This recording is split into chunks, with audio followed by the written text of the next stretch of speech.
Hello there. Welcome to the Light Story Club. Settle in and find a comfy spot to relax.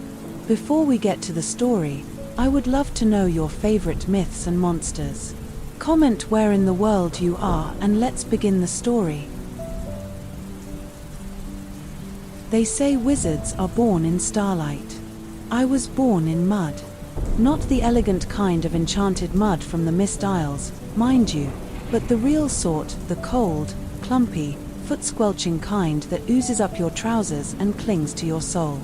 I was born during the heavy spring rains of Greenglade, a sleepy forest village hugged by moss and shadow. My mother claimed the wind howled my name before she gave it to me, Ashroot, after the great tree outside our cottage. The tree was older than old. It groaned at night and whispered in the rain.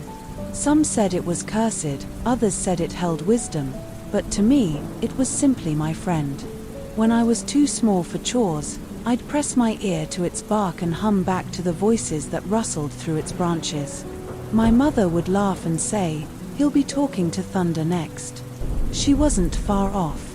My magic began the way most things do in Greenglade, quietly. I was 6 when the first spark came. I remember it because the sky was particularly blue that morning, and I'd been poking beetles with a stick behind the cottage. One of the beetles turned a vivid shade of violet and started humming a tune from my dreams.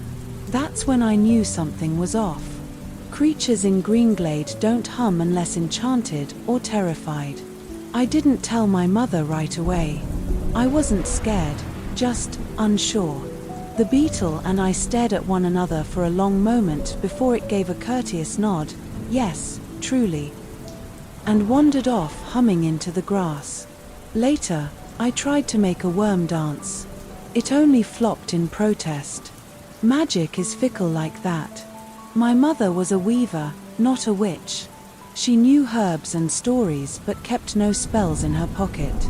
When I finally told her about the beetle, she paused her spinning and said, "That tree's been whispering strange things again, hasn't it?" She didn't doubt me. She simply sighed, kissed my forehead, and told me to be kind with power.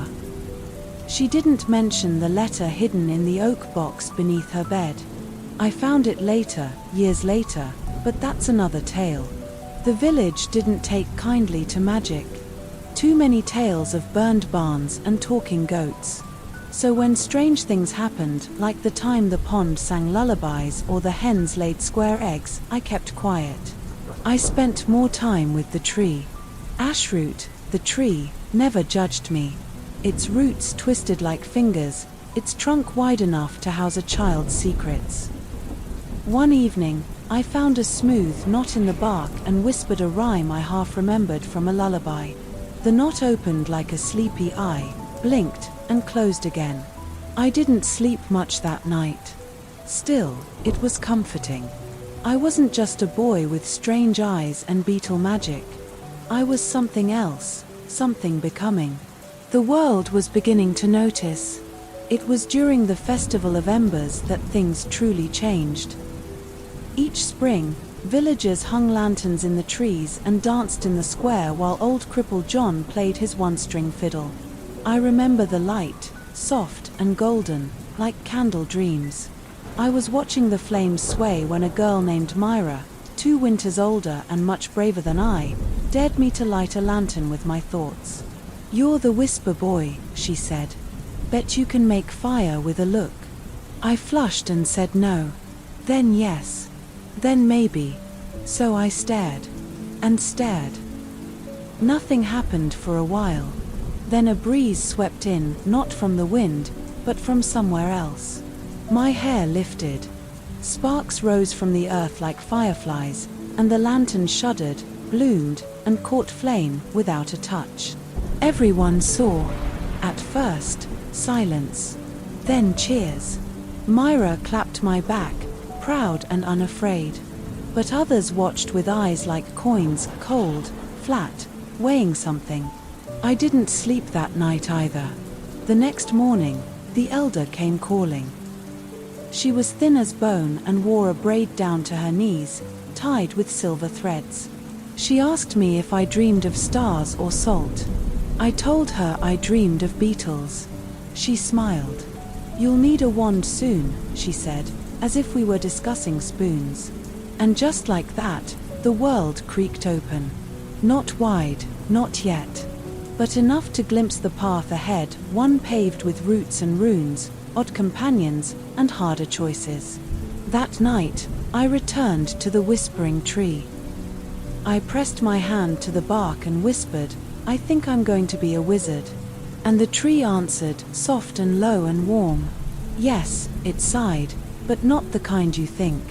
The elder didn't come back the next morning, or the one after that.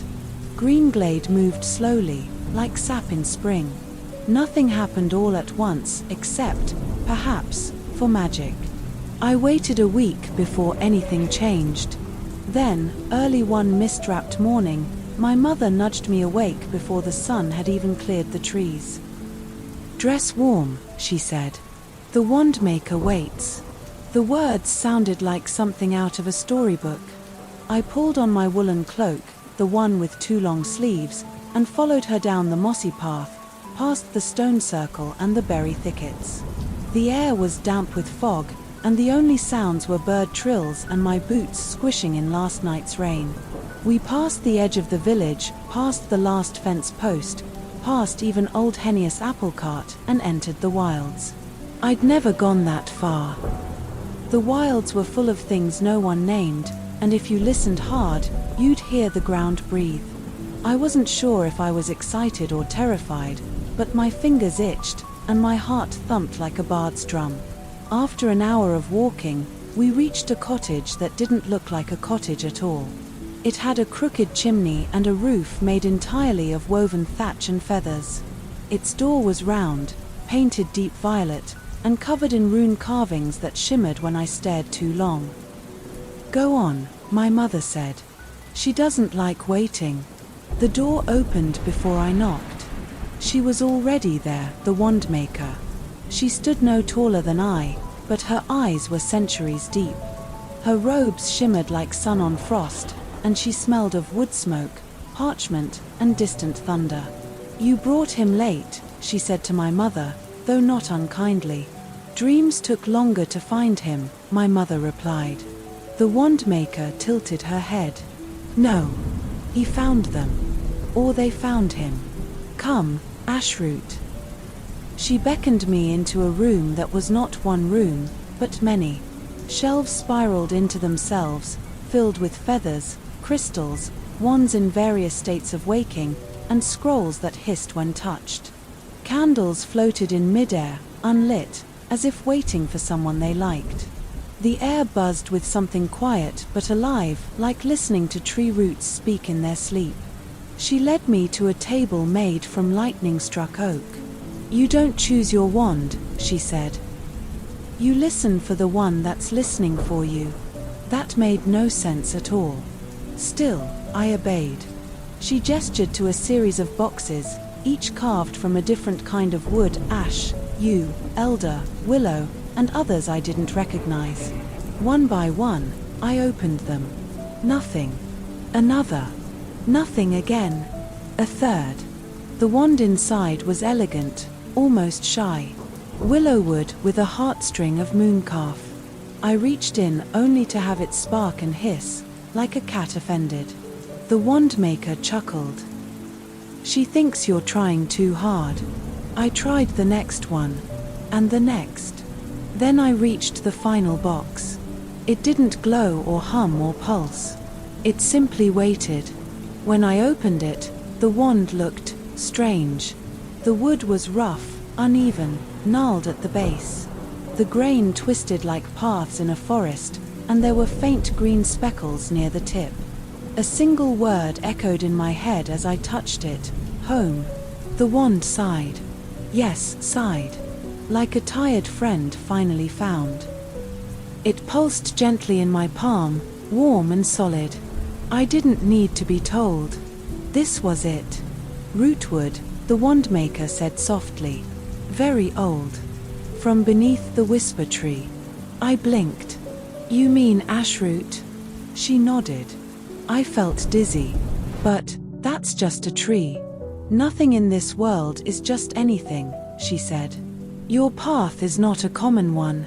I didn't know what that meant, but the wand felt like a promise, and I clutched it close.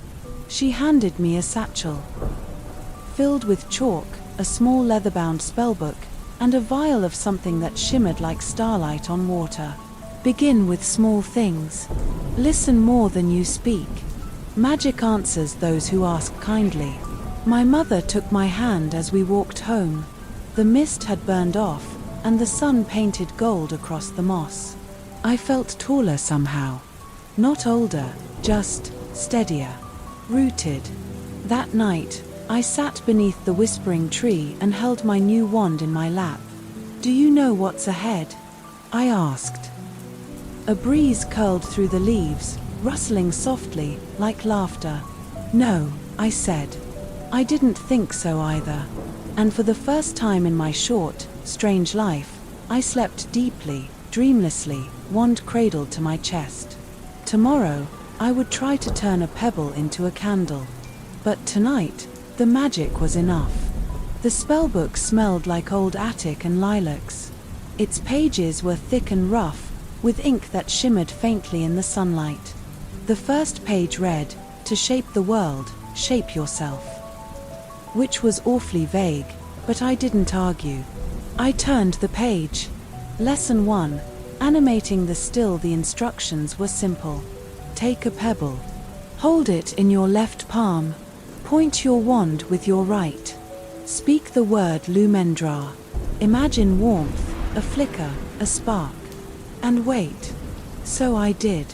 I found a pebble by the garden path, smooth and white. I held it in my palm. I aimed my wand. I whispered, Lumendra. Nothing. I tried again. Nothing. Lumendra. I said louder, almost a shout. Still nothing. The pebble sat like a pebble, perfectly still and smug. I swear I saw it wink at me. Frustrated, I flung it toward the pond. It skipped twice and sank. I sat in the grass, arms folded, feeling very unmagical. Ashroot, the tree, swayed in the breeze behind me. You could help, you know, I muttered. A leaf drifted down and landed on my head. Magic, I was beginning to learn, was not like shouting orders at the wind. It was like talking to a shy bird or coaxing a story from a sleepy old cat. You had to be patient. You had to listen. So I tried again. This time, I chose a new pebble. Smaller, speckled with pink. I sat beneath Ashroot's branches. Closed my eyes. Held the pebble gently in my palm as if it were a sleeping mouse. I whispered the word. Lumendra. A warmth tickled my wrist. My wand pulsed once, then stilled. I opened my eyes. The pebble glowed just faintly, like a candle in fog. It pulsed. Once. Twice. Then the light vanished. But it had been there. I laughed. Not a loud laugh. Just a soft one, the kind that feels like a thank you. I kept the pebble in my pocket all day. I showed it to Myra the next time she passed by. You made a rock blush, she said, grinning. Very wizardly. I beamed. Then she asked if I could make her hair sing. Not yet, I said. Maybe someday. And I believed it.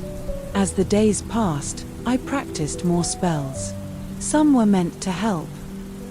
Like warming water for tea or asking a rain cloud to linger a little longer over the garden. Others were sillier, like charming my boots to dance on their own, which ended with me face first in a puddle. But each one taught me something. Magic wasn't a tool. It was a conversation. And conversations take time. Sometimes I failed. My spellbook caught fire twice. It got better at resisting me. I turned my soup into moss once, and my mother still won't let me near the kettle without a warning. But slowly, something changed in the way I moved through the world. I began to notice things. The way the wind turned just before dusk. How mushrooms glowed faintly when the moon was high. How certain trees leaned toward one another like friends, whispering secrets. It was on one of those quiet evenings, with frogs croaking in the pond and fireflies winking in the dark, that Ashroot gave me my first true warning. I was half dozing against its trunk, wand tucked beneath my chin, when I felt a ripple in the bark. A word brushed against my thoughts, not a sound, exactly, but a sensation. Cold. Sharp. Distant. Shadow. I sat up, heart knocking in my ribs. Shadow. I whispered. The tree didn't respond. The air stilled. I ran my hand over the bark, but it was just wood again, old and silent. The next morning, I asked the wand maker, who had begun appearing in my dreams like a gentle echo. Did you ever feel something coming before it came? I asked. She blinked her ageless eyes. A wizard does not see the future, she said. He notices the tremble before the fall. That is enough. But what if the tremble is dark?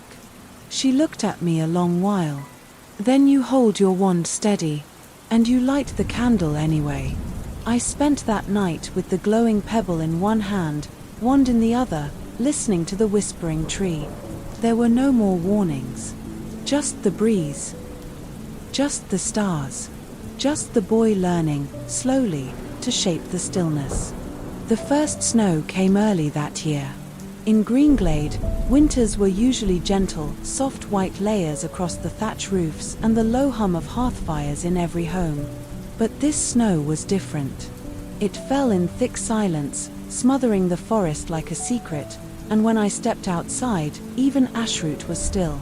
No creaking, no whispering, just silence. That's when the visitor came. I saw him through the snowflakes, trudging down the path with a staff that glowed faintly blue at the tip. He wore a deep grey cloak, fur-lined, with boots crusted in frost. The air around him shimmered slightly, as if winter didn't dare touch him too closely. He stopped at our gate and looked directly at me. Ashroot, he said, voice low and even. The boy, not the tree. I nodded, too surprised to be afraid. He smiled faintly. Good. I wasn't sure which of you had the magic. My mother, who had come outside wiping her hands on her apron, froze when she saw him. Northmidge, she said. He gave a slight bow. Mistress Fern. It's been many years. She nodded curtly. What brings you to our door? Not what. Who? I stepped forward, not quite sure what to say. Do you know me? Not yet, the Northmidge said. But I know of you. The wand maker sent word. The rootwood wand. The singing beetle. The tree that speaks. He glanced up at Ashroot, snow gathering in his beard. She always said you'd find your way. The Northmidge's name was Caldus, and he was older than his face let on. His eyes held stormlight and glacier stillness. He asked to see my wand, and when I handed it over, he cradled it like a sleeping animal. Rare wood, he murmured. Woken by choice, not force. You've made it your companion. I nodded. He returned it with care. That's good. A wand is not a sword. It is a key, a quill, a friend. He stayed the night, his presence quiet but immense. The hearth fire burned brighter with him in the room, and even my mother softened a little. I asked him questions all evening about snow spells, starlight enchantments, the way the northern winds could carry messages if you sang the right song. He answered some. Others, he left for me to find. You'll be ready, soon enough, he said. But you need to understand the world beyond this forest. I blinked. You mean leave Greenglade? He nodded. There's more than beetles and whispering trees, Ashroot. There are places where magic stirs the oceans, where ruins sleep beneath the sand, where stars fall and don't burn out. The idea of leaving was both thrilling and terrifying. I'm not ready, I said. Not yet, he agreed. But when the tree whispers again, you'll know. Before he left, he placed a smooth, black stone in my hand. It was cold to the touch but hummed with a strange warmth deep inside. What is it? I asked. Memory, he said. From the Northern Archive. If danger finds you, speak your name into it. I clutched it tightly. Will it protect me? He smiled, but it wasn't exactly a yes. It will remember you, he said. Then he turned and walked back into the snow, disappearing as quietly as he'd arrived. That night, ashroot stirred. The wind picked up. Branches danced. And I heard the whisper again. Soon. Winter hung on a little too long that year. The kind of cold that curled into your bones even with a fire roaring. Still, I practiced my spells, small ones, mostly. Kindling sparks with a flick of my wand, coaxing steam from cold water, listening for whispers in the frozen woods. Then, one morning, something very small changed everything. I was out behind the cottage, digging through the snow-crusted leaf piles near ashroot's roots. My fingers were half frozen and sore, but I had a feeling. Not a thought, just a hum in my chest, like someone had plucked an invisible string behind my ribs. That's when I found it. A beetle. No bigger than my thumb, iridescent green with faint golden spots along its shell. It was curled on its back, legs twitching in the cold. I scooped it into my palms. It looked ordinary at first glance, just another woodland creature caught in the last gasp of winter. But then it hummed. Not like a regular beetle's buzz. This was a tone, a note, clear as wind chimes. I gasped and nearly dropped it. The beetle looked at me. I mean really looked. It tilted its tiny head and gave another note too now, rising like a question. I did the only thing I could think of. I hummed back. 3 notes. A little off-key. But the beetle responded, buzzing a chord that sent a pulse through my hand. I rushed inside, carefully placing the beetle in a bowl lined with moss. My mother raised an eyebrow. It's humming at me, I explained. She blinked. Is that a spell or just lunch? It sings, I whispered. It's magic. I named him Lute. Lute sang when I practiced spells. Sometimes he matched the pitch of my wand work. Sometimes he interrupted with loud, offbeat chirps that made me laugh. He hated storm spells, tolerated healing charms, and absolutely loved when I recited verses from my spellbook aloud. The wand maker visited me in a dream that week, perching on a floating chair made of reeds. The beetle chose you, she said. Why? Some magic prefers the quiet ones. I woke with Lute resting on my wand, his shell gleaming like dew in moonlight. One afternoon, I brought Lute into the woods beyond the village. We followed the songbirds to the edge of the old stream, where moss grew so thick the ground felt like a blanket. I tried a new spell, one for growing things. Virendi soul, I said softly, wand pointed at the frozen patch of earth. The tip glowed faintly. A shiver went down my arm. Then nothing. Lute let out a slow, sad note. I know, I sighed. I sat down on a rock, wand across my knees, and looked up at the bare trees above. The sky was pale grey. The world felt paused. Then Lute climbed onto my wrist and began to hum. 3 slow notes, soft, then strong. It was familiar. I tilted my head, listening. The same 3 notes I used when lighting candles. But slower. Sweeter. Almost like a lullaby. Are you teaching me? I whispered. He blinked at me, then hummed again. A 4th note, this time lower. I pointed my wand. Virendi, soul. Nothing. Then I hummed with him. Matched his tune.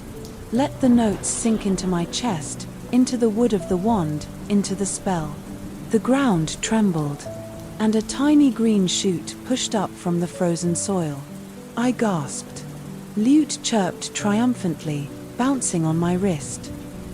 The next morning, the shoot had become a flower, pale blue, glowing faintly in the cold light. A frost blossom, the first one of the year. That evening, ashroot stirred. Leaves shook gently, even though there was no wind. A branch bent low beside me, brushing my shoulder.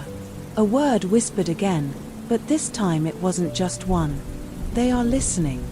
I looked around the forest, but there was only silence. Who? I whispered.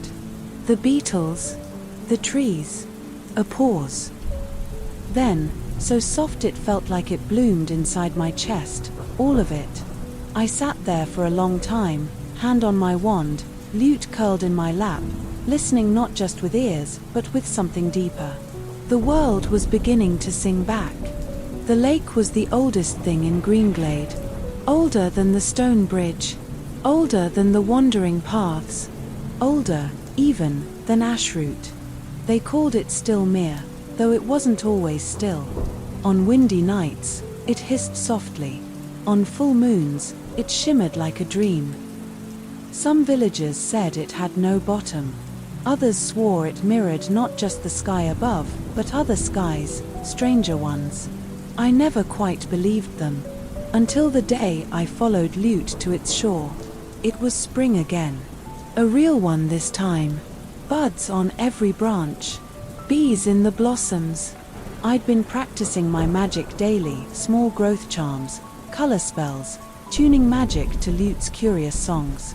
The more we practiced, the more we moved together, like old friends learning a dance. That morning, he'd buzzed out of the cottage like lightning, pausing only to chirp at me impatiently from the windowsill. All right, I muttered, grabbing my wand and coat. I followed him through the trees, over mossy stones and trickling brooks, all the way to the lake's edge. He landed on a flat rock and let out a quiet, layered chord, one I'd never heard before. I stepped forward and looked down. Stillmere mirrored the sky as always, blue, dappled with clouds, but something was off. My reflection wasn't mine. It looked like me, yes, but older. Taller. Robes darker. My wand was longer, and there was a white streak in my hair. But what startled me most was the look on my face. He was afraid. I blinked and the image rippled away, replaced with normal sky. Did you see that? I asked Lute. He hummed once. Low and warning. Ashroot had once said the world was listening. But now I wondered, was the lake watching, too? I sat at the water's edge for a long time, wand in hand, heart thumping like a runaway drum. There was no spell for seeing the future. Not really. Some wizards tried. Most went a little strange afterward. But what I'd seen, my own frightened face, hadn't felt like a dream or a trick. It had felt like a message. I dipped my fingers into the lake. The water was cold, clear. I whispered the only spell I could think of, Tenenval. Reveal. The ripples stilled. A shimmer moved beneath the surface. Shapes. Not fish. Not stone. Stars. Tiny pinpricks of light, moving slowly, as if the lake held an entire sky within it. Lute let out a rising note. The stars below flared, then dimmed. And then I heard it, a voice. Not from the lake, not quite. More like from inside my wand. From inside me. You must go. Before the shadow wakes. I jerked back, heart racing. The lake was just water again. Lute sat silently, wings folded. Go where? I asked aloud. But the lake didn't answer. That night, I sat with ashroot beneath a full moon. Its branches trembled, not from wind but something deeper. Like worry. I placed a hand on its bark. The lake showed me a sky, I said. One I've never seen. Ashroot was silent. I think something's coming, I whispered. Or someone. The bark pulsed once beneath my fingers. Then a word, not spoken but given, like a pebble in my palm, gate. The next morning, I returned to Stillmere. Alone. I stepped into the water slowly, up to my knees. Cold wrapped around me, but I didn't stop. I held my wand high, Tenon Val. The surface stilled. The stars returned. So did the shimmer. Then I saw it, a stone arch beneath the water. Half buried, covered in silver moss. A gate. Not of this world. Not closed. Lute flew to my shoulder and chirped once, resolute. "Do we go now?" I asked. He didn't answer, but my wand did. It pulsed warmly, as if saying, "Not yet. Soon." I stepped back out of the lake, water dripping from my robe, heart full of echoes. Stillmere had given me a glimpse of danger, of destiny, of a path not yet walked. And I knew then that being a wizard was not just about spells or songs. It was about choices, about doors you could open and ones you had to close, even if the stars beneath the lake begged you to follow. Her name was Thistle. I met her on the third day after the lake showed me the gate. I was out collecting spring root along the forest trail, lute humming soft notes into the breeze. My wand, slung against my hip, had been oddly warm all day, as if restless. Something was near, I just didn't know what. That's when I heard it. A clear, high sound, ting, ting, like silver rainfall. Not music exactly, but a tone that echoed in the bones. Lute stopped in midair, wings stilled. He let out a surprised chirp and darted ahead, vanishing into the ferns. "Lute, wait." I chased him around a bend in the trail and saw her. She stood in a circle of sunlight, hair the color of river stones, wearing a traveling cloak stitched with tiny constellations. In one hand, she held a small glass bell, no bigger than a thimble. It swung without her moving, ringing softly in the morning light. Lute buzzed circles around her head, singing a melody I'd never heard before, half greeting, half challenge. The girl looked up, blinking. "Oh," she said, spotting me. "You're real." "I think so," I replied, out of breath. "Are you?" She tilted her head. "Mostly." She pocketed the bell and extended a hand. "I'm Thistle, apprentice of the bell mistress of Cindermarch." "And you are?"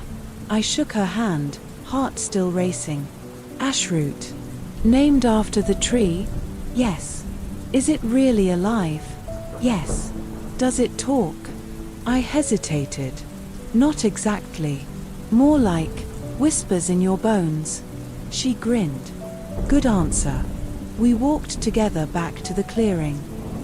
She carried a satchel full of odd things, silver thread, chalk stubs, and a single feather from something she wouldn't name. I offered her tea, and she accepted without hesitation, as if she'd known I'd offer it before I did. "Over cups of steaming herb water," she explained. "I was sent to find you. The bell mistress heard your name in the chimes. In bells. Not ordinary ones. These ring between moments." I blinked. "That sounds like magic." "Of course," she said. "What did you think it was?" "Coincidence." She snorted.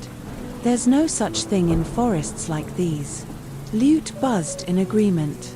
As twilight fell, ashroot stirred gently behind us, its leaves rustling low. Thistle looked up sharply. "It's awake." "It usually is," I said. "No. I mean, awake. Listening." We sat in silence, and I felt it too, an awareness in the air. As though the tree was leaning closer, not physically but inwardly. Then Thistle reached into her cloak and drew out the glass bell. She held it toward Ashroot and whispered a word I didn't know.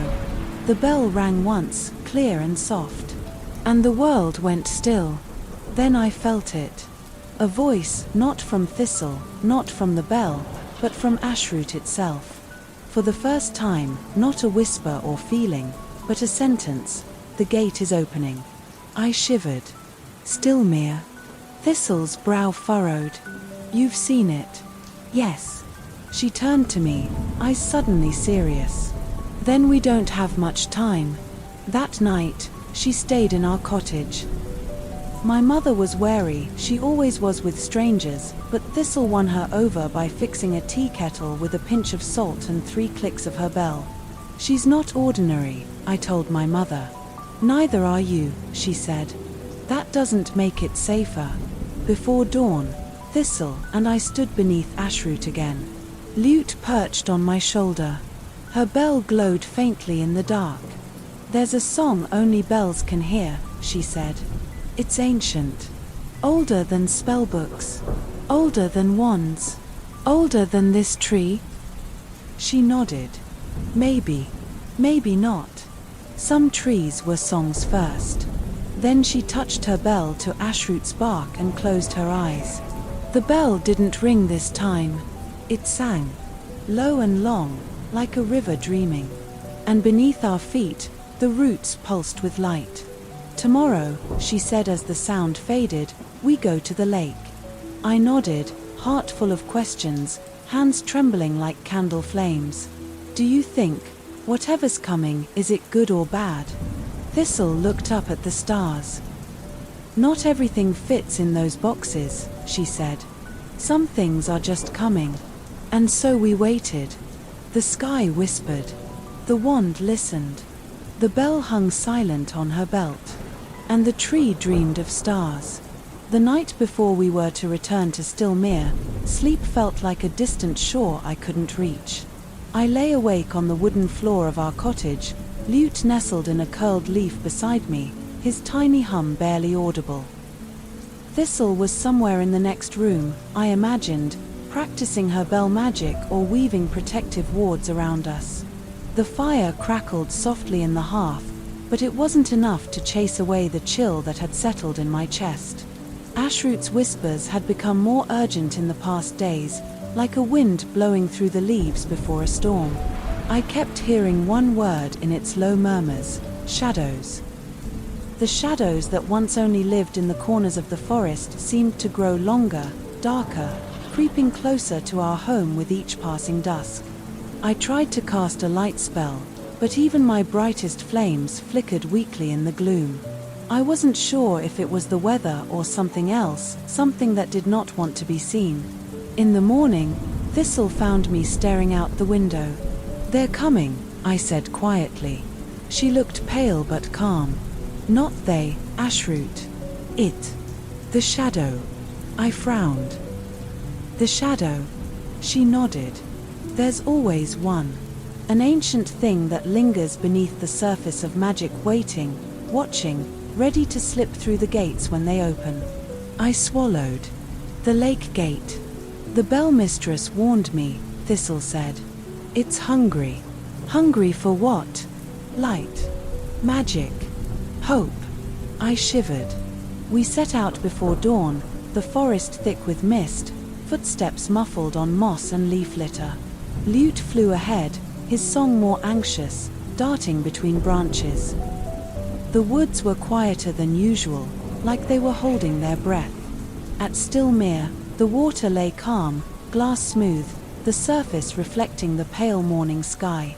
The stone arch beneath the water shimmered faintly in the shallows. I reached out, wand ready. Tenon Val. The water rippled, revealing the gate, glowing softly. Then, from beneath the surface, something dark stirred. A ripple grew, a shadow, spreading like spilled ink. It crept along the water, reaching toward us. Thistle lifted her bell, her fingers trembling as she whispered, Soni Claris. The bell rang out, a clear, pure note that sliced through the silence. The shadow recoiled, writhing, but it did not vanish. It's fighting, I said, heart pounding. Not fighting us, Thistle said, eyes wide. Fighting the light. Lute buzzed furiously, spiraling in desperate circles.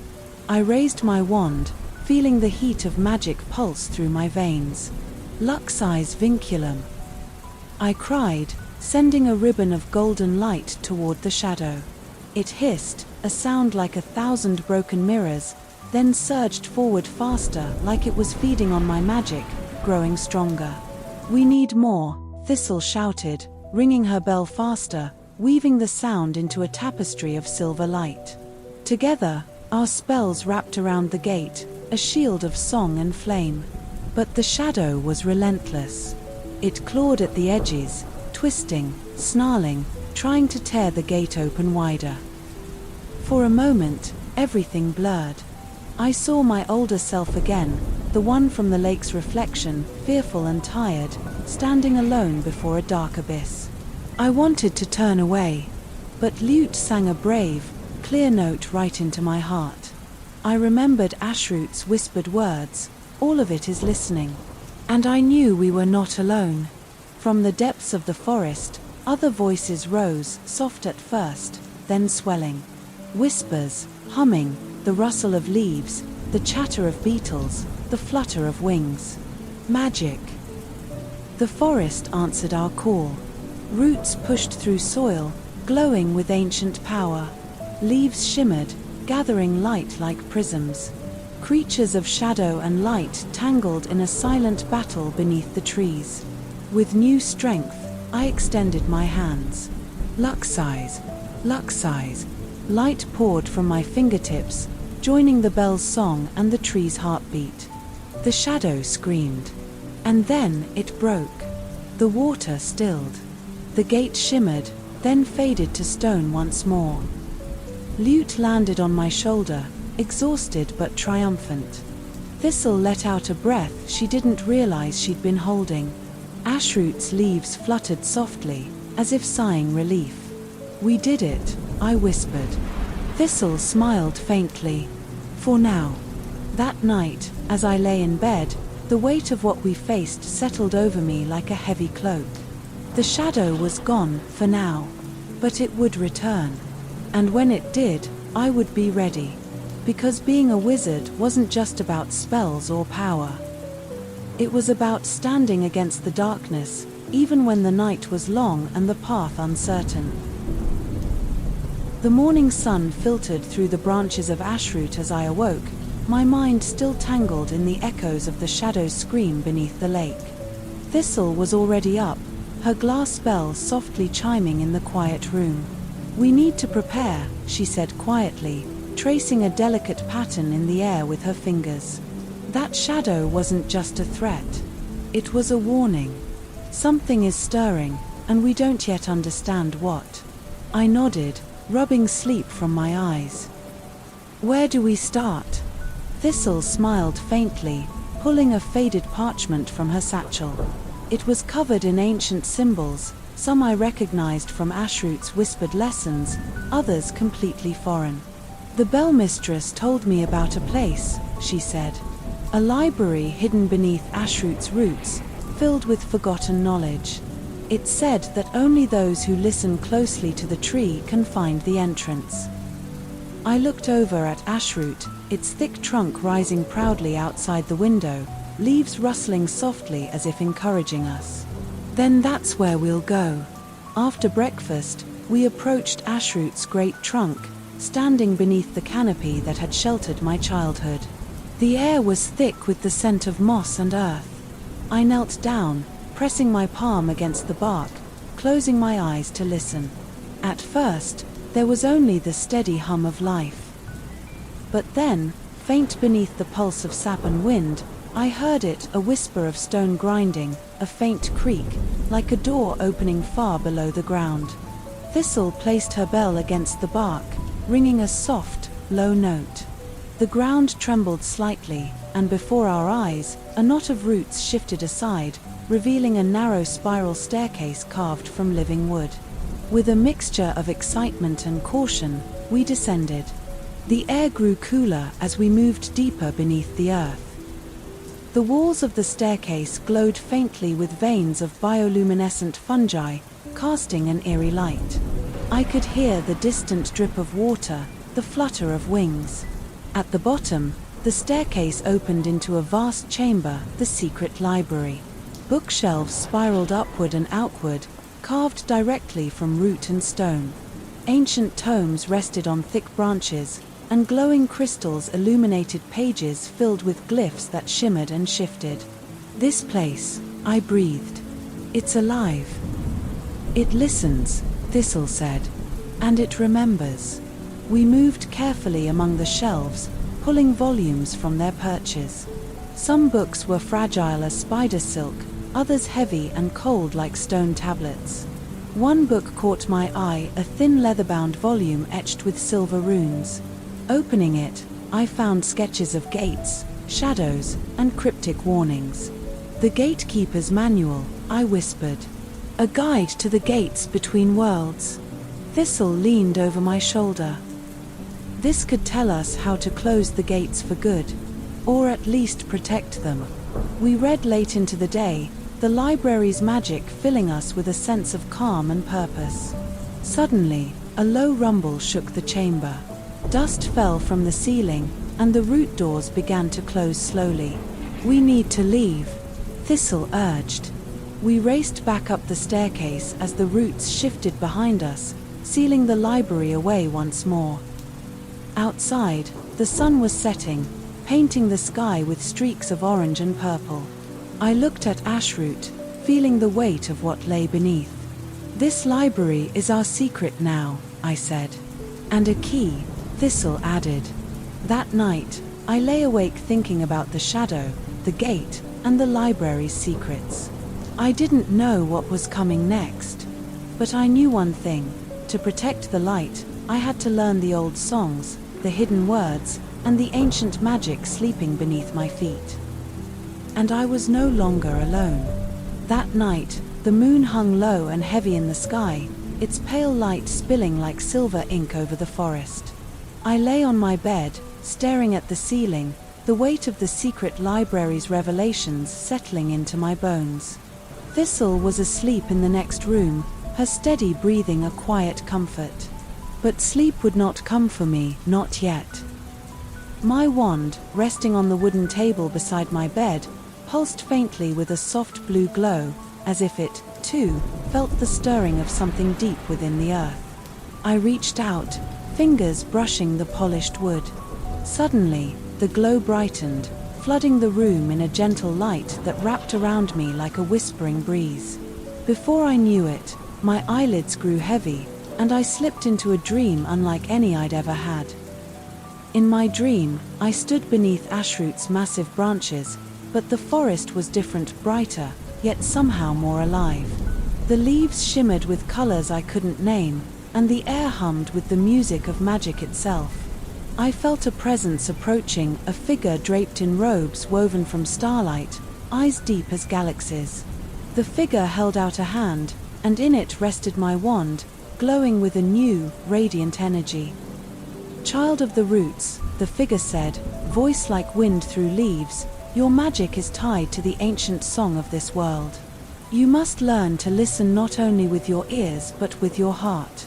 The wand lifted, floating before me. "Tonight," the figure continued, "your wand will dream. It will show you what has been forgotten, and what must be remembered." Suddenly, the wand's glow expanded, wrapping around me in a cocoon of light. Visions flooded my mind. Ancient forests, glowing gates, creatures made of shadow and light. I saw battles fought long ago, spells woven from pure song, and the tree itself growing from a tiny seed to a mighty guardian. Then, a dark shape emerged, a shadow curling around a gate, whispering words of unmaking. I reached out, but the shadow slipped away, leaving only a faint echo. I woke with a start, the morning sun filtering through my window. The wand lay on the table, still faintly glowing. Thistle was already awake, sitting by the fire, a look of knowing on her face. "You dreamed," she said softly. I nodded. "What did it show you?" I told her everything, the figure, the visions, the shadow. She listened carefully, then smiled. "The wand is waking. It's calling you to remember the old magic, the kind that binds us all to the earth and stars. That day, we practiced spells beneath ashroot's branches. I found my magic felt different, more alive, more connected. Thistle taught me a new song, a melody that made the leaves shimmer and the air hum with power. As I sang, I felt the wand pulse in my hand, as if singing along. That night, before sleep, I held the wand close and whispered, "Show me the way." The light flickered once, then settled into a steady glow. I closed my eyes, ready for whatever dreams might come next. The days grew longer and warmer as spring ripened into summer, and the forest around Ashroot buzzed with life. Flowers bloomed in every shade of the rainbow, and the air was thick with the sweet scent of honey and pine. Thistle and I spent our afternoons learning new spells and exploring the hidden corners of the woods, but as the days passed, the excitement began to build for the Festival of Falling Stars, a celebration as old as the first light of the forest. The festival is a time when the stars themselves seem to fall, Thistle explained one morning, her eyes sparkling like the glass bell at her waist.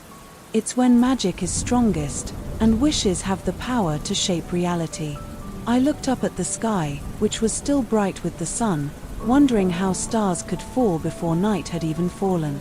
"It's a secret," she said with a sly smile. "Come, I'll show you."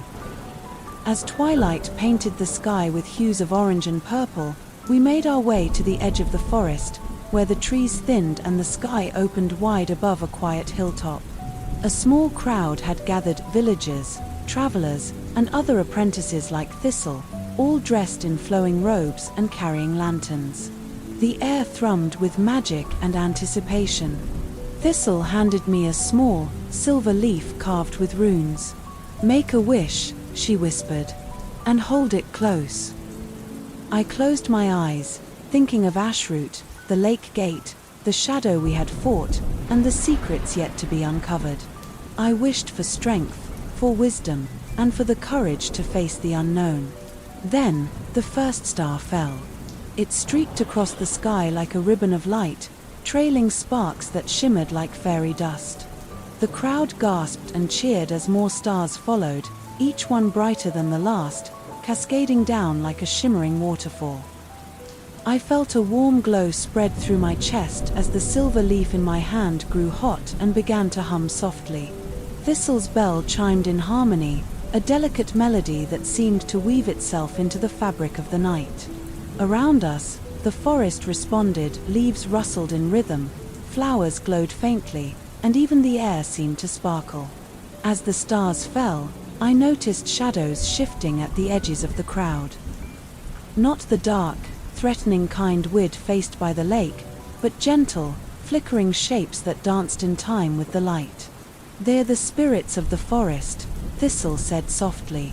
"They come out to celebrate, too." I reached out, and one of the shadows brushed my hand like a cool breeze. It felt comforting, like a promise whispered on the wind. Later, as the festival wound down and the stars faded back into the sky, Thistle and I sat beneath Ashroot's branches, sharing stories and dreams. "I think the festival is more than just a celebration," I said. "It's a reminder that even in darkness, there's always light."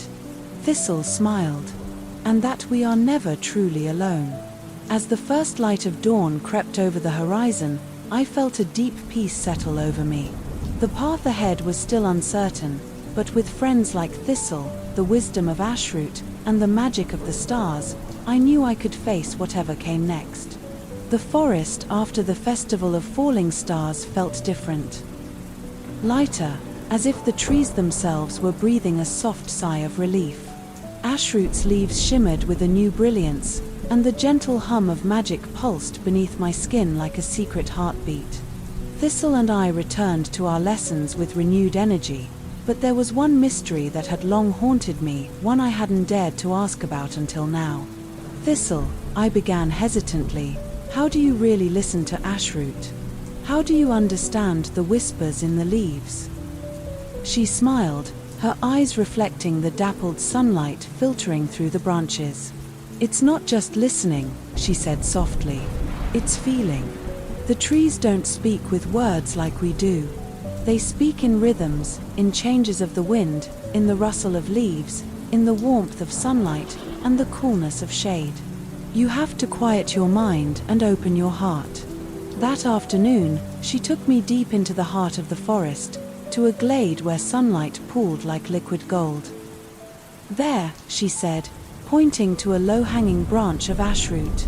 "Put your hand on the leaves and close your eyes." I did as she said. At first, I heard only the usual sounds, the gentle sway of branches, the distant call of birds.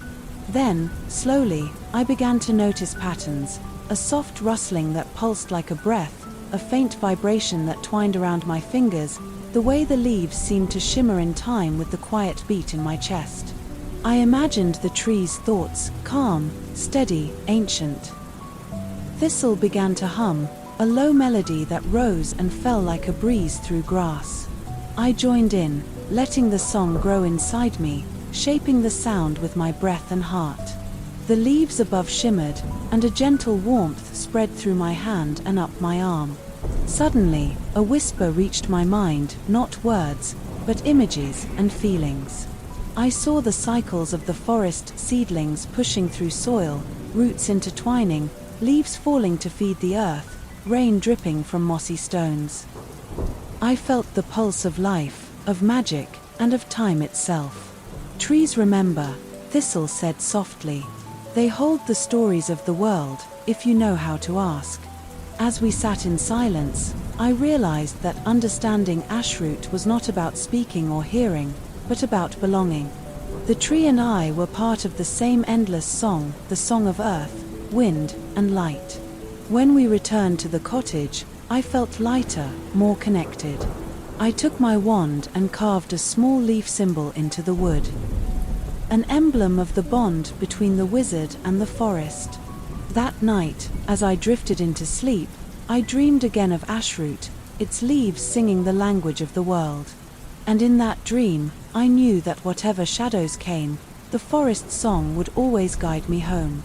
The days following the festival of falling stars passed with a serene rhythm, but deep in the forest, beneath the calm surface, something stirred. The shadows that danced at the edges of the light grew longer, darker. Whispers twisting between the trees like tendrils of mist. One evening, as dusk folded the world into twilight, I wandered near the lake's edge, the very place where we'd first confronted the shadow by the gate. The air was thick with silence, broken only by the occasional croak of frogs and the soft lapping of water. I felt a chill creep down my spine, and the hairs on my arms stood up as I noticed something shifting just beneath the surface. Shapes like smoke, twisting and curling, moving with a strange purpose. Suddenly, a voice echoed in my mind, not my own, but something old, like the sigh of forgotten winds. "Watcher, seeker." I spun around, heart pounding, but there was no one. Only the forest, cloaked in shadow. The next day, I sought out Thistle, who was tending the glass bell with her usual quiet care. "I felt something last night," I told her, voice low. "The shadows are whispering again." But this time, it was like they spoke to me. Her eyes darkened with concern. "The shadows are restless," she said. "They are the remnants of broken magic, lost hopes, and fears that cling to the world. They are drawn to places of power like the gate." I clenched my fists. "We need to find out what they want. If they grow stronger, they could tear the veil between worlds." That evening, we returned to the lake, this time carrying lanterns and enchanted wards to protect us. As we approached, the water's surface shimmered with ripples of dark energy, and the shadows emerged more clearly, figures cloaked in mist, their faces hidden but their eyes glowing faintly. They whispered secrets in a language I could barely understand, fragments of lost memories and warnings of a coming storm. I raised my wand and sang the ancient song I had learned from the secret library, a melody of light and binding. The shadows recoiled, swirling faster, their whispers growing frantic. Thistle rang her glass bell, its clear chime cutting through the darkness. Together, our magic wove a circle of protection, pushing back the restless shadows. But even as they fled, I sensed their message lingering, a warning and a plea. That night, I lay awake, the shadows' whispers echoing in my mind. I realized that darkness and light were bound together, each shaping the other. To protect the forest, the gate, and the magic we cherished, I would need to understand the shadows, not just fight them. The shadows' whispers lingered like a haunting melody in my thoughts, weaving themselves into my dreams and waking moments alike. I knew that to face them, I needed more than just spells and songs. I needed knowledge, clarity, and perhaps a mirror to see what lay beneath the surface. Thistle and I set out for the oldest part of the forest, where ancient magic was said to pool in the form of a secret glade. It was there, according to legend, that the mirror of hidden truths was kept, a relic capable of revealing the unseen, the veiled, and the forgotten. The journey was quiet but heavy, each step stirring leaves and memories. Ashroot's branches seemed to guide us, brushing softly against our cloaks as if urging us onward. The glade opened before us like a breath. A circle of ancient stones, moss-covered and glowing faintly under the twilight sky. In the center stood the mirror, framed in twisted silver vines, its surface shimmering like liquid glass. I approached cautiously, heart pounding. "Are you ready?" Thistle asked, her voice barely above a whisper. I nodded, taking a deep breath and stepping closer. Looking into the mirror, I expected to see my own reflection. Instead, the surface rippled, and images began to form. Memories from long ago, moments forgotten even by the trees. I saw the birth of Ashroot from a tiny seed, the weaving of the first spells, and the creation of the gate between worlds. Then, darker visions appeared, shadows creeping through cracks in the veil, ancient battles between light and dark, and a figure cloaked in swirling mist standing at the edge of the forest. The mirror's images shifted again, showing me a path winding through the forest, marked by glowing stones and whispered runes. "This is the way," Thistle said softly. "A trail to the heart of the shadow's power." I felt a mixture of fear and determination settle over me. As we left the glade, the mirror's glow faded behind us, but its message stayed with me. The shadows were not just threats, they were part of the forest story, intertwined with its magic. To protect Ashroot and the worlds beyond, I had to walk the path the mirror showed me, face the darkness within and without, and find the light hidden there. That night, I prepared for the journey ahead, packing only what I needed and taking the glowing leaf symbol I had carved on my wand as a reminder of my bond with the forest. As I drifted into sleep, the mirror's visions danced behind my eyelids, guiding me toward the adventure that awaited. The morning light filtered softly through Ashroot's branches as I set out alone, following the path the mirror had revealed. The forest seemed quieter than usual, as if holding its breath, watching me take the first steps toward the unknown. The glowing stones appeared beneath my feet, small, smooth pebbles pulsing with a gentle blue light, scattered along the dirt trail. Each one felt warm to the touch, humming softly with magic that resonated through my fingers into my wand. I walked slowly, letting my senses drink in the forest's secrets, the scent of damp earth and pine, the rustle of leaves stirred by a shy breeze, and the distant song of a nightingale welcoming the new day.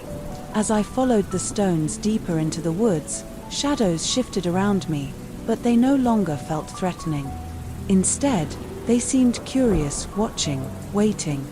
The path wound between ancient trees with bark like cracked leather and roots that snaked across the earth like sleeping serpents. Occasionally, I paused to touch the moss-covered stones or whisper a song, letting the magic flow through me and into the trail. Midway through my journey, I reached a clearing where the sunlight poured like honey through the leaves. At its center stood a circle of stone pillars etched with runes that glowed faintly in the dim light. In the middle was a small pool of water, perfectly still, reflecting the sky above like a flawless mirror. I knelt by the pool, peering into its depths, and for a moment, the surface shimmered and shifted. Images appeared, faces of those who had walked this path before me, ancient wizards and guardians, their eyes filled with both wisdom and sorrow. One figure stepped forward, a wizened woman with hair like silver threads and eyes like polished obsidian. She spoke without words, her message carried on a wave of feeling that touched my heart. To walk the path is to face yourself. The shadows you fear dwell within as much as without. Only by embracing both light and dark can the true magic awaken. I swallowed hard, feeling the weight of her words settle deep in my soul. Rising, I continued along the path, feeling the glowing stones pulse stronger beneath my feet. The forest seemed alive with anticipation, and I knew the journey was far from over. With every step, I felt more connected. To Ashroot, to the magic, and to the promise that even in shadow, there was light waiting to be found. That night, as I lay beneath the stars, the glowing leaf symbol on my wand shimmered softly, a beacon in the darkness. And as sleep carried me away, I dreamed of the path ahead, the challenges, the discoveries, and the magic yet to come. The path of glowing stones led me deeper into the ancient forest than I had ever ventured before. The air grew thick with magic, heavy and sweet, as if the very earth pulsed with a hidden heartbeat. The trees here were older, taller, giants whose branches twisted high into the sky, their leaves whispering secrets older than time. Shadows curled beneath their roots, but they felt like protectors rather than threats. I clutched my wand tighter, feeling the warmth of the carved leaf symbol glowing softly against my palm. It was a reminder of the bond one shared with Ashroot, and the promise I had made to protect this place. After hours of walking, the path opened into a vast clearing, bathed in silver light from a full moon that seemed impossibly close. In the center stood a great tree unlike any I had seen, its bark shimmered like starlight, and its branches stretched wide as if to cradle the sky itself. This was the heart of the forest, the place where all magic converged. I stepped closer, awe filling me with every breath. The air hummed with power, a melody I could feel deep in my bones. As I approached the tree, a soft voice floated through the clearing, a voice like the rustle of leaves and the trickle of water. "Welcome, seeker," it said. "You have journeyed far to find the truth hidden in shadow and light." I bowed my head, respect and wonder mingling in my heart. "Tell me," I whispered, "how can I protect the forest, the gate, and all who dwell here?" The tree's glow pulsed brighter, and images swirled in its bark, visions of balance and harmony, of cycles that must never break. "To protect," it said, "you must understand. Light and shadow are two halves of the same whole. Neither can exist without the other.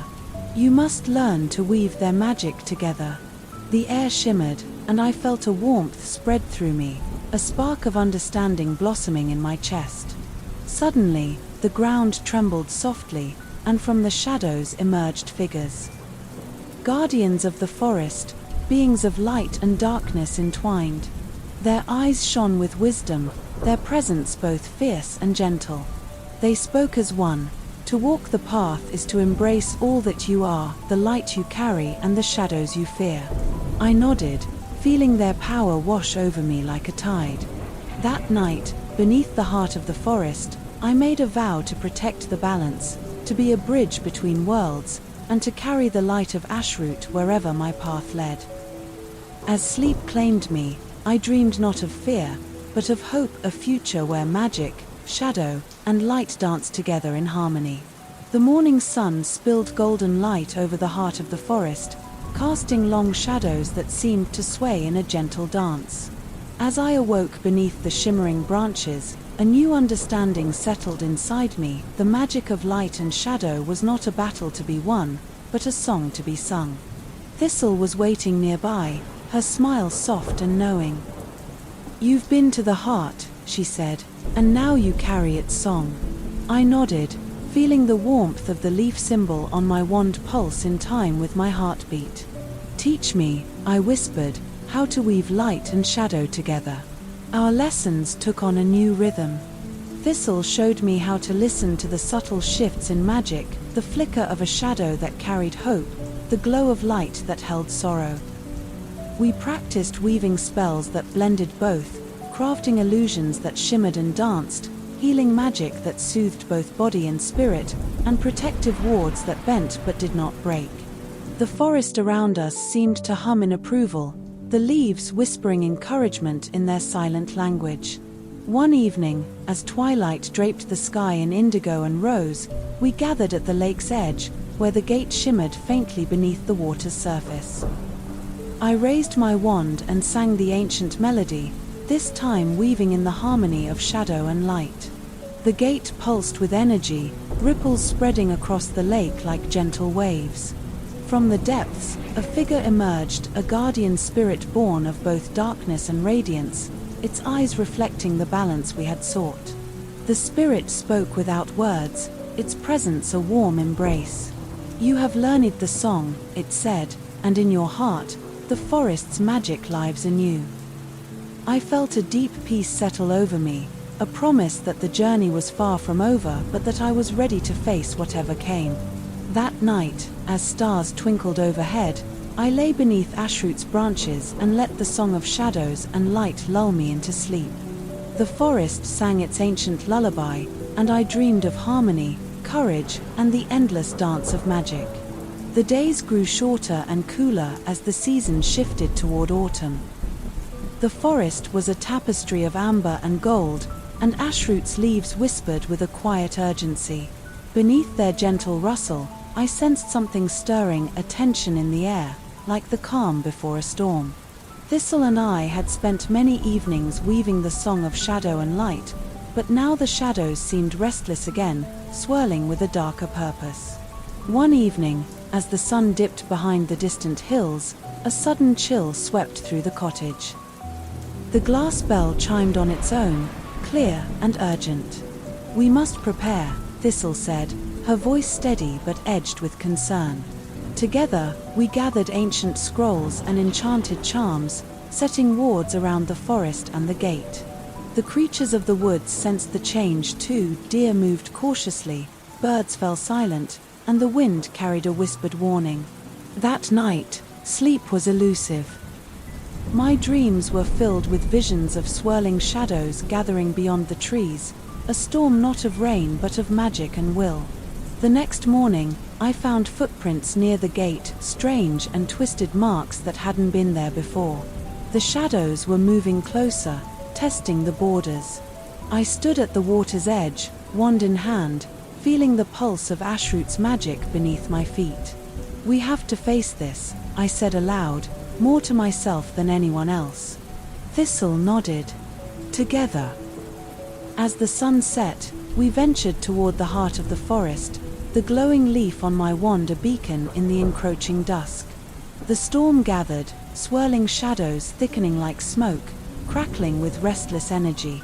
But this time, I did not fear them. I sang the song we had woven, light and shadow entwined, calling to the balance within.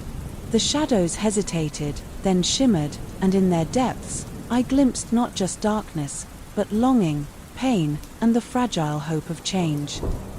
The gathering storm was more than a threat, it was a challenge, a call to embrace all parts of the magic, and to stand strong as its guardian. And as the first stars appeared in the darkening sky, I knew the journey ahead would test everything I had learned. But I was ready. The night stretched long and thick, wrapping the forest in a velvet cloak that seemed to swallow every sound. Even ashroot's leaves, usually so lively with whispers and rustles, hung silent as if holding their breath. The shadows had gathered like a tide at the edge of the glade, swirling and pressing inward, restless and hungry. My heart pounded as I stood beside Thistle, the glow of the carved leaf on my wand faint but steady. "This is it," she whispered. "The night we face the shadow's true form." A cold wind swept through, carrying with it a chorus of murmurs, voices of the lost and the forgotten, echoes of pain and longing. I closed my eyes and let the song we had woven fill me, a melody of light intertwined with shadow. Opening them, I raised my wand. The air shimmered as my voice wove the spell, not to banish or destroy, but to understand and balance. The shadows twined around us, dark smoke thickening into shapes, figures shifting between menace and sorrow. One shape emerged clearly, a figure cloaked in swirling mist, eyes like deep wells of endless night. "You seek to banish what you fear," it said, voice like a sigh. "But you cannot cast out a part of yourself." I stepped forward, heart steady. I do not seek to cast out, but to embrace, to heal. The figure's eyes softened, and it moved closer, merging with the light that pulsed from my wand. The swirling darkness and glowing warmth mingled, a dance of shadow and light. The forest seemed to breathe with us, the tension easing as balance returned. When the figure dissolved into the night air, the shadows softened, becoming gentle wisps that drifted away like morning mist. Thistle smiled, her eyes shining. "You did it. You brought harmony where there was fear." I nodded, feeling a calm spread through me. As dawn crept over the horizon, painting the sky with pale gold, I lay beneath ashroot's branches, the carved leaf warm in my hand. The night had been long and challenging, but it had taught me the greatest lesson of all. That light and shadow are two parts of the same magic, and only by embracing both could I truly grow. Sleep came easily then, cradled by the forest's quiet song. The first light of dawn filtered softly through ashroot's branches, casting gentle patterns on the forest floor. The air was fresh with the scent of dew and earth, and the soft murmur of waking life stirred around me. After the long night of shadows and balance, the forest felt renewed, alive with quiet strength and endless possibility. I sat beneath the great tree, feeling the carved leaf on my wand pulse warmly in my hand. It was a symbol not just of magic, but of promise, a promise to protect, to learn, and to grow. Thistle joined me, carrying a small bundle wrapped in soft cloth. She smiled warmly. "Rest is important," she said, "even for those who weave the strongest spells." We shared a simple breakfast, wild berries and fresh spring water, while the morning light wrapped us in calm. As we talked, I realized how much I had changed since the days when magic felt like a mystery and the forest a place of shadows to fear. Now, I understood that magic was a living song, woven from light and shadow, hope and sorrow, courage and kindness. The journey ahead was still uncertain, but the lessons I had learned were a steady guide. The gentle promise of dawn was not just a new day, but a new beginning. I looked up at ashroot's towering branches, leaves shimmering like emeralds in the sunlight, and felt a deep connection to the world around me. This was home. This was magic. And this was only the beginning. As the day unfolded, I felt sleep beckoning gently once more, a soft lullaby carried by the forest's breath. With a grateful heart, I closed my eyes beneath ashroot's sheltering arms, ready to dream of the adventures still to come. The days flowed gently after dawn's promise, each one a quiet step in the rhythm of the forest's heartbeat. The shadows had softened into companions, no longer looming threats but woven threads in the tapestry of magic. One afternoon, as the sun hung low and gold between ashroot's branches, a breeze carried whispers, soft, curious murmurs that seemed to float just beyond understanding. I paused, closing my eyes to listen. The wind told stories of distant lands, of magic long forgotten, and of a calling that stirred deep within me. Thistle noticed my stillness and smiled knowingly. "The forest speaks in many ways," she said. "Sometimes, it's a song. Other times, a whisper on the wind." Together, we traced the breeze through the trees, following its gentle tug to a hidden glen bathed in soft light. There, nestled among ferns and wildflowers, lay an ancient book, its cover worn but glowing faintly with enchantment. Curious and reverent, I opened the book. The pages were filled with delicate script and illustrations of magic intertwined with nature, spells to nurture growth, charms to heal old wounds, and stories of wizards who had walked paths like mine. It felt like a gift from the forest itself, a new thread in the weave of my journey. That evening, by firelight, Thistle and I studied the book's secrets, learning to blend old wisdom with the song of shadow and light. The forest outside seemed to listen, the leaves rustling softly as if in approval. As night wrapped the world in its velvet arms, I felt the gentle pull of sleep once more. The whispers on the wind had opened a new door, promising adventures yet to unfold and lessons yet to learn. Beneath ashroot's watchful branches, I let the forest's lullaby carry me into dreams, dreams where magic danced freely and the journey stretched endless before me.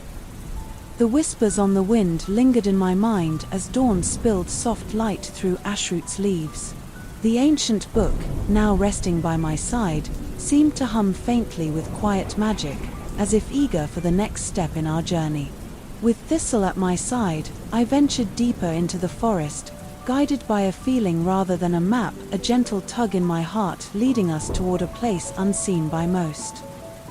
The trees grew closer together, their branches weaving a canopy that filtered the sunlight into soft emerald shadows. The air smelled sweet and wild, filled with the scent of blooming flowers and fresh earth. After a time, we reached a small clearing, hidden like a secret jewel amid the dense woods. It was a grove unlike any other, where sunlight danced through leaves that shimmered like glass, and the ground was carpeted with moss soft as velvet. In the center stood a stone pedestal, etched with runes that glowed softly, matching the light in my wand's carved leaf. Thistle knelt and traced the runes gently. "This grove is a place of ancient power," she explained. "A wellspring for those who seek to deepen their bond with the forest's magic." I placed my hand on the pedestal, feeling a surge of warmth spread through me. Images flashed in my mind. Visions of the forest through the ages, of wizards who had come here to learn, to heal, to protect. The grove seemed alive with a quiet song, a melody of growth and renewal that resonated deep within my soul. We spent the day in the hidden grove, practicing spells from the ancient book and listening to the forest's subtle teachings.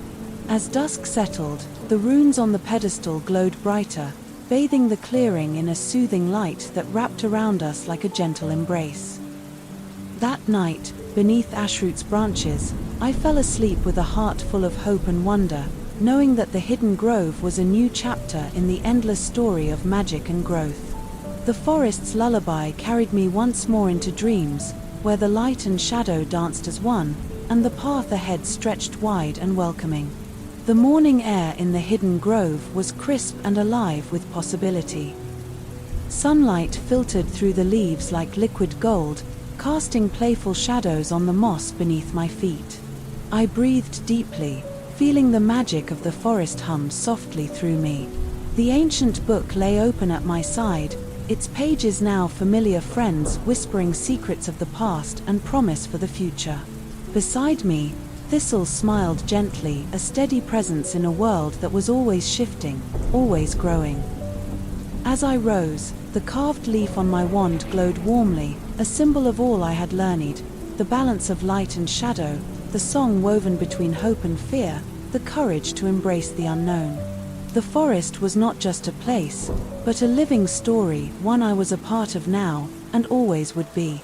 I thought back to the timid boy who had once wandered beneath ashroot's branches, afraid of shadows and unsure of his magic. Now, that boy had become a guardian, a weaver of songs, a keeper of balance. The journey ahead would surely hold new challenges, new mysteries to unravel. But with each step, I carried the wisdom of the forest and the gentle strength of its magic. As the sun climbed higher, I whispered a quiet vow beneath the emerald canopy, to protect this world, to honor its light and shadow, and to walk my path with an open heart. With Thistle by my side, and ashroot's ancient song in my soul, I stepped forward ready for the endless dance of magic, life, and dreams. The forest breathed around me, its lullaby a soft embrace, carrying me gently into the next chapter of the story, one of growth, wonder, and endless possibility. And with that, I closed my eyes, letting sleep find me once more beneath the watchful branches of Ashroot, the wizard who had grown into his own magic. The end. Thank you for listening to this light story. If you enjoyed this lovely tale, be sure to hit that like button and subscribe. Light Story Club will be here for when you want to listen to another chronicle to help you rest. Goodbye for now.